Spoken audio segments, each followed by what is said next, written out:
કોઈ એમ કીધું દારૂની દુકાન જાઓ એમ કોઈ દાડો નહીં. કોઈ એમ કીધું બગીચામાં જાઓ એમ, બગીચામાં શાંતિ મળે પણ સંત જે શાંતિ આપી શકે ને એ જે દિલ ટાઢું કરે એવું કોઈ ન કરે. કારણ એને માની ઉપમા આપી. હે અને માં કેવી હોય? બાપ ક્યારે તેડે? આપણે ચોખા થાય ત્યારે ચોખા કરવાનું કામ માં કરે.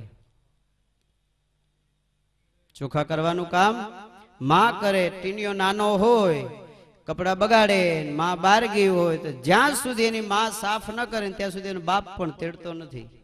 તો આ કામ, ક્રોધ, લોભ, મોહ આ બધું છોડશું, સાફ થશું. આ સંતોષ સાફ કરી કરી કરી કરીને એટલા ક્લીન કરી દેશે, ઓટોમેટિક ઈશ્વર હાથમાં લઈ લેશે આપણો હાથ.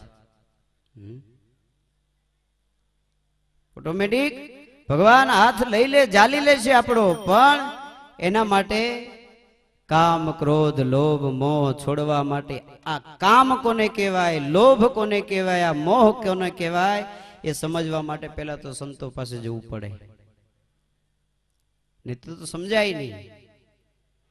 હે આપણે નથી કહેતા ગાંડો છે ને દોડ્યો જાય, પણ ગાંડો છે એટલે દોડ્યો જાય. ડાયો હોત તો થોડો દોડત.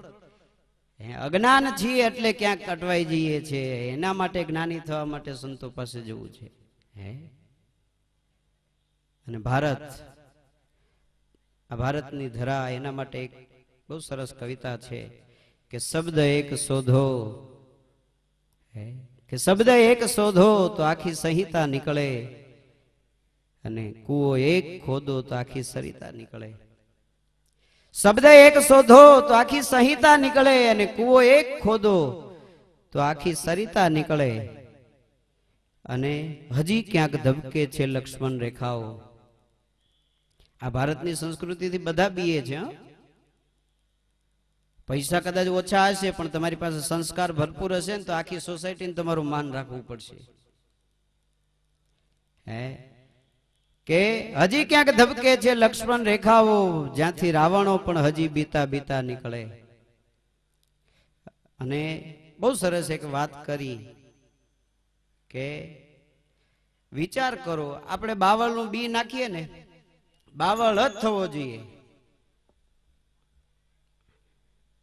બાવળનું બી નાખીએ તો બાવળ જ થવો જોઈએ.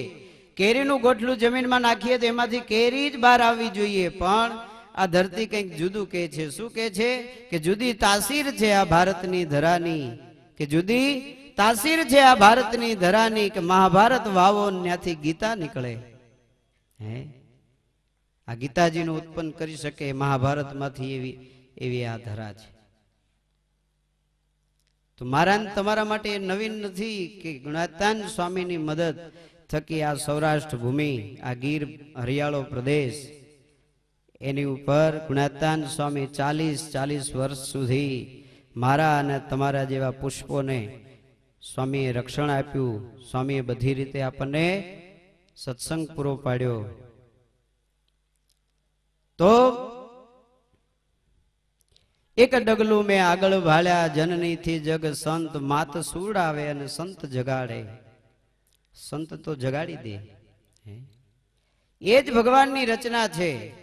એટલે કવિએ લખ્યું ને, કવિ કાગ કે રામની અજબ રચના રે, એનો પાર મનુષ્ય નહીં પામે. આ ભગવાનની અજબ રચના છે, એનો પાર મનુષ્ય ન પામી શકે. હે પાર મનુષ્ય નહીં પામે રે, ભલે ઊંચા વિમાન ઉડાવે. રામની અજબ રચના રે, એનો પાર મનુષ્ય નહીં પામે. ભલે ને ઊંચા વિમાન ઉડાડી શકાય, પણ વિમાન આકાશમાં જાય ન્યા બગડે ને તો જિંદગીમાં ક્યારેય નામ ન લીધું ને હે ભગવાન, હે દયાળુ, હે પરમાત્મા, હે બચાવી લેજે એવું કરવા મળે. કોઈ દાડો નામ ન લીધું હોય ને તો ઈ બચાવે, એ ભગવાનનું નામ લેવા મળે ખરો. એ ભગવાનની રચના. આગળ કવિ કહે છે કે સુખ ભોગવવા કરે કમાણી, અને લક્ષ્મી ઢસડી લાવે.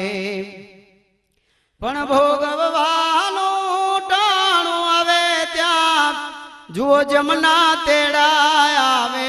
રામની અજબ રચના રે એનો પાર મનુષ્ય નહીં પામે. જ્યાં ભોગવવાનો સમય આવે ને તો જમ આવીને તેડીને ઉભા રહી ગયા હોય. કયા જમ? આ ઓલા ઊંચા ઊંચા મોટા મોટા માથા હોય ને ઊંચા ઊંચા હોય ને શિંગડા હોય એ નહીં, પોતાના ને પોતાના જમ. કયા? કે પોતાના ને પોતાના. બાપ ભનડ પથારીએ પડ્યો અને ન્યા જ આવીને એમ કે ક્યાં કેટલા પૈસા મૂક્યા છે. આનાથી મોટા જમ તો કેવા હોય?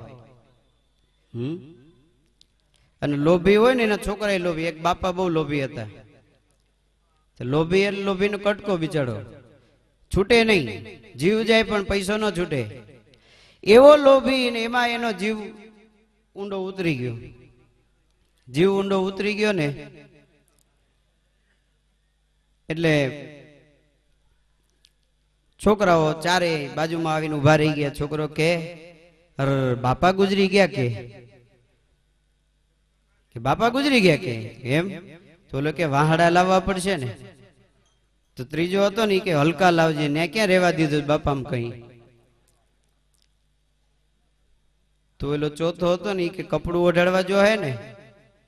તો એલો કે હલકું લાવજે. ને ક્યાં બાપાને જભા પહેરીને કઈ પ્રોગ્રામ આપવા જવા.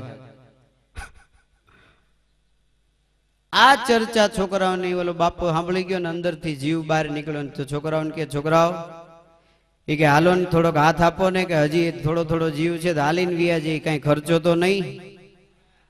હે કઈ ખર્ચો તો નહીં કે? એટલે લોભી હોય ને એની વાહે પ્રજા પણ લોભી હોય.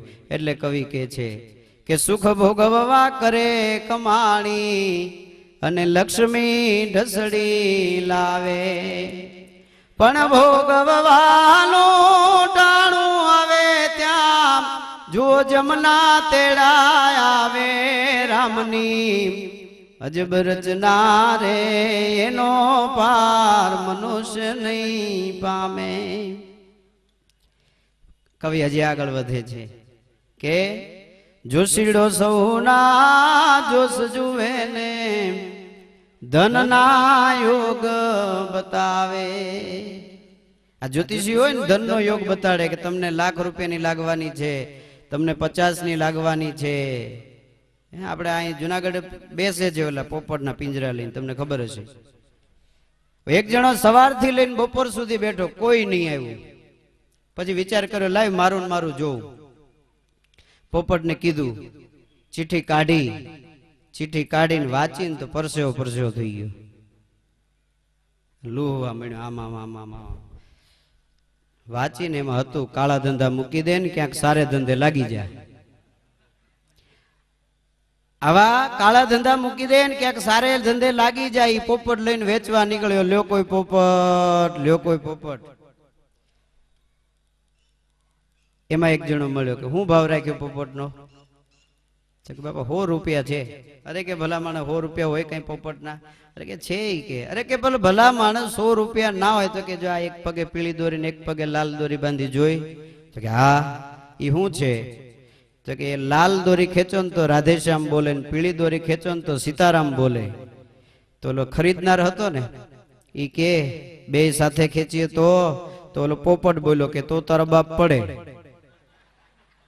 આ માણસ આટલો વિચિત્ર છે. પણ કવિ કાગ આગળ લખે છે કે જોશીડો સૌના જોશ જુએ ને ધનના યોગ બતાવે.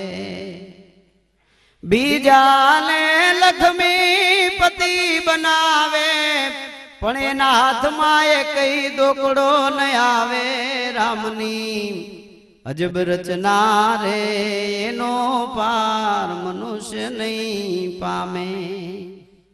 હે ધતરાશ હતો ને, આખા હસ્તિનાપુરનું ભરણ પોષણ કરતો હતો, પણ પોતાને એટલી સમજ નહીં આવી કે હું જે બીજાને આપ્યા કરું છું ને મારા છોકરાને સારી સલાહ આપું. આખા હસ્તિનાપુરનું